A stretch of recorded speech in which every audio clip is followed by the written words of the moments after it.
The Los Angeles Chargers asserted themselves over every other head coaching vacancy and no doubt made the biggest splash of this hiring cycle. We want to be known as world champions, and we're gonna work at that or die, and we're gonna do it or die trying. You asked for it and we delivered. It's Fan Friday, and you, the fans, chose today's topic for Point of View. Don't forget to leave a comment down below and let me know who you think was the best NFL head coaching hire. If you're picking anyone other than Chargers with Jim Harbaugh, then we've been watching two different sports. Harbaugh is the clear-cut best hire, and the City of Angels should be damn excited for the future of the team. Harbaugh was coveted by every team with a head coaching vacancy, and yet the Chargers were able to convince the Michigan man to give the NFL another shot with the powder blue and gold. In his first go as an NFL head coach in 2011, Harbaugh took over a San Francisco 49ers team that hadn't finished the regular season with a winning record since 2002. But despite a rebuilt roster and a shortened summer practice schedule due to a league-wide lockout, the Niners won 13 games in Harbaugh's first season. They also won the NFC West, finished as the second seed in the conference, and made it all the way to the NFC Championship. As far as first seasons as a head coach go, that's about as good as it gets. And his second season went even better, winning 11 games and taking a trip to the Super Bowl to face off against his brother John. The Niners lost the game to the Ravens, but Harbaugh had established himself as one of the best coaches in the league in just 2 seasons. The Niners kept him around for another 2 years, but the two sides ended up going their separate ways after the 2014 season. Harbaugh accomplished everything an NFL coach can except a championship. Here's what Jim had to say about that at his final Niners post-game press conference. We played for it, and that's the way we looked at it. Every time we took the field, and it's been a tremendous thrill. One of the great thrills of my life, and be forever proud. He plays it close to the vest, but he's well aware of his accomplishments and where he left that team. He then moved on to coach the Michigan Wolverines, where he found success from start to finish. Harbaugh won 10 games in 3 of his first 4 seasons, suffered a bit of a lull as the 2010s came to a close, and built the program back up to become a powerhouse.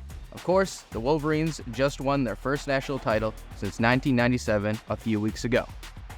Now that Harbaugh had accomplished everything in college football, rumors swirled around his interest in rejoining the NFL to finish what he had started. There were 8 head coaching spots available, which left plenty of options and competition for the former NFL quarterback. And it was only fitting that he returned to the team that he finished his playing career with. Despite the likelihood that he would return to college football, the Chargers were able to land their guy just over a week ago. Here's Harbaugh on the CBS Sports halftime show of the AFC Championship talking about why he wanted to make the move now. I love Michigan, but I love the NFL too. And there's no Lombardi trophy in college football, and I got so many sands left in the hourglass, and I want to take a crack at that, and there's nowhere better to do it than with the Los Angeles Chargers. Harbaugh is perfect for Los Angeles and the Chargers. He's familiar with coaching in California, he's experienced with high-profile positions, and he has a history of maximizing player potential. Just look at what he did with the QB position in San Fran over a decade ago. Alex Smith was on a sharp downturn when Harbaugh joined the team, yet Smith went on to have one of the best seasons of his career and won 13 games after winning just 3 as a starter the year before. The following year, Harbaugh solved the QB controversy between Smith and second-year player Colin Kaepernick, with Kaepernick winning the job despite Smith being the safe bet. The Niners won the NFC West yet again and made it to the Super Bowl with a 25-year-old QB.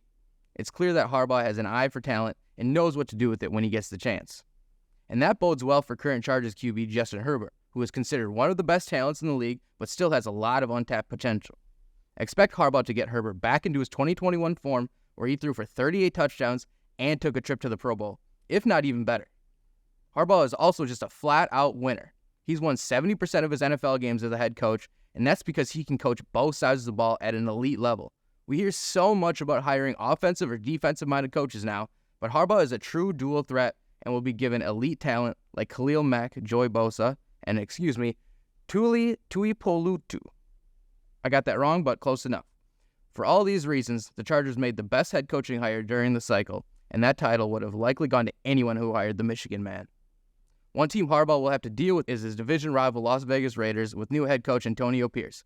For more on them, be sure to check out our recent Point of View. Enjoy the weekend, and we hope to find you here again next week.